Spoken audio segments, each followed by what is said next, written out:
Hello, welcome back to another breaking news update. My name is Jimmy Boyd, and you are watching Boyd News. I want to thank you so much for tuning in today.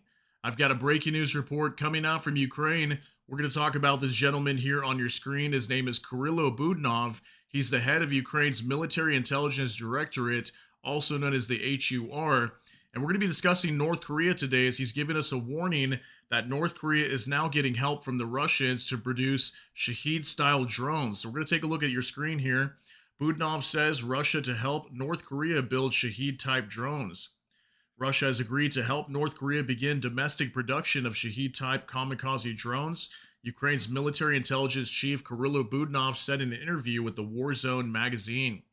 Yeah, this information just breaking today. We actually have a few other things that Budnov was allegedly warning about in regards to the North Koreans, as we know that North Korea and Russia has a military pact together, and they're helping each other out militarily and growing their own defense production for each other's nations. We know that North Korea is also helping out Russia in this fight against Ukraine, giving them weapons, also soldiers as well.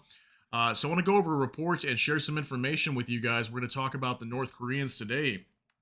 So let's jump on over here to Kiev Post. Deadly accuracy. Russia assists North Korea to build a Shahed drone, says Budnov. Warns a regional shift. Russian help to North Korea to produce Shahed-type drones and upgrade ballistic missiles is shifting the regional power balance and fueling Moscow's war against Ukraine. You can see the date here, June 10th, 2025, just coming out today.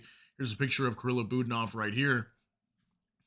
And it says the head of Ukraine's Military Intelligence Directorate, also known as the HUR, Kirilo Budnov, said that North Korea is being given the ability to produce Shahed-type drones, the same long-range loitering munitions that have been a persistent threat to Ukraine. Russia now produces around 2,000 Shaheds per month, with plans to increase output to 5,000, while continually improving their range, payload, connectivity, and strike tactics. So something I want to note here, we've been hearing about this, that the Russians are trying to increase their output. It makes you wonder if that's also why they're opening up these factories in North Korea, as North Korea maybe agreed recently to help Russia produce Shahed drones that they can use in this war effort against Ukraine. And I would not be surprised if we hear that these drones are now coming out of North Korea, as North Korea is going to help produce these for Russia in their war effort as well. It says here in an interview with the Warzone, Budnov says the ability to produce the Shahed family of drones in particular, which has been the most prolific long-range aerial threat to Ukraine since 2022, is being given to North Korea. According to Budnov, there are already agreements in place to begin establishing production capabilities for Garpia and Garan drones. These are the Russian versions of Shaheds. The Russian variants of Iran's Shahed 136 on North Korean territory. He warned that such developments will for sure bring changes in the military balance in the region between North Korea and South Korea. That's also a major threat as well, right? You know, what if North Korea gets a lot of these drones built up? They could potentially use these to attack South Korea as well with these, if we happen to see a war break out with North Korea. Now, hopefully that would never be the case, but it looks like North Korea also wants to prepare for war against South Korea, maybe even the United States, and have these drones that they can use to strike targets also in South Korea, on top of most likely supplying these over to Russia.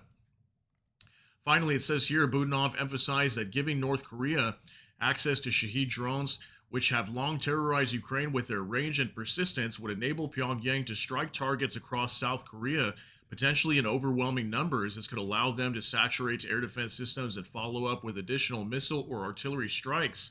He also didn't rule out the possibility that drones assembled in North Korea could later be shipped back to Russia for use in its war against Ukraine.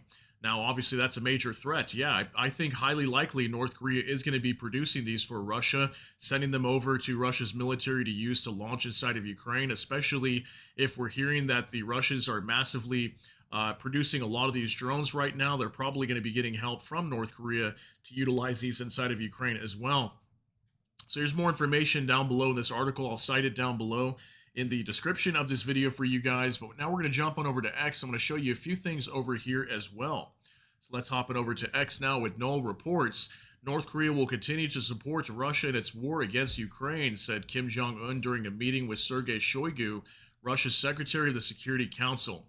So I brought this up. If you guys notice the date here, June 5th, 2025, this was literally just 5 days ago, and I reported on this Sergei Shoigu, right over here, he's the secretary of the Security Council in Russia. He showed up in North Korea to meet with Kim Jong Un. This is a picture of them meeting here in North Korea. And we were wondering why he was showing up. I thought maybe we were going to hear that more of North Korea's soldiers are going to be going over to Russia. What's going to happen? But clearly, it was some sort of weapons deal that was probably going to be signed between these two countries. As we know, they have this military agreement together. And apparently, I have a big feeling that this was a large reason why he showed up, was to agree on this production of drones, because now we're hearing this coming out from Ukraine's side, their GUR military intelligence directorate head, Kirill Budnov, today. So I thought that was interesting, the timing of this. Just 5 days ago, Sergei Shoigu meets with Kim Jong-un. Now we're hearing that drones are going to be produced in North Korea. So now for Max 25, North Korean ballistic missiles were improved by the Russians, which allowed the missiles to hit targets with deadly accuracy, says Budnov. Budnov explained that the first batch of KN-23 missiles that North Korea delivered to Russia was of poor quality. About half of the missiles not only deviated from the trajectory, but also exploded in the air. All right, so now this is a story we have heard before, but allegedly Budnov said the same thing during that interview, that the KN-23 ballistic missiles have been upgraded by the Russians. Russians have made them a lot more accurate and more deadly. And we heard this story, I want to say maybe 3 to 5 months ago, that the Russians had upgraded these missiles as they were missing somewhere between like 150 feet from their actual targets. So sometimes they'd shoot way off, or sometimes they'd blow up in the air like it's talking about here. And apparently they were able to get that down all the way to 30 feet from what I last heard. Maybe they upgraded them even further.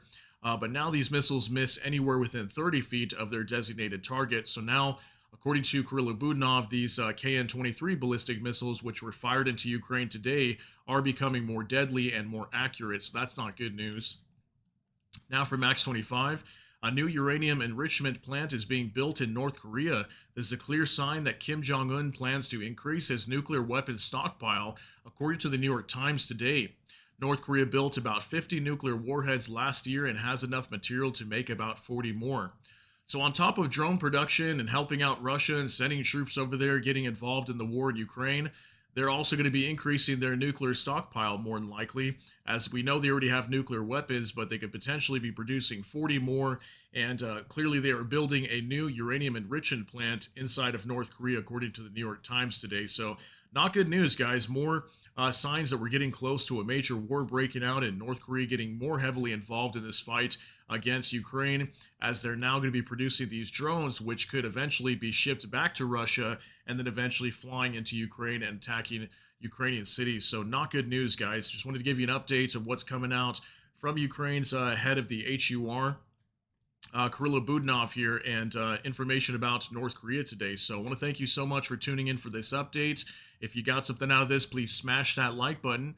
Also, if you enjoy my content, please consider subscribing down below. Hit the notification bell. That way YouTube can notify you. And with that, hope you all have a great day. Everybody take care and God bless, and we'll see you in the next one.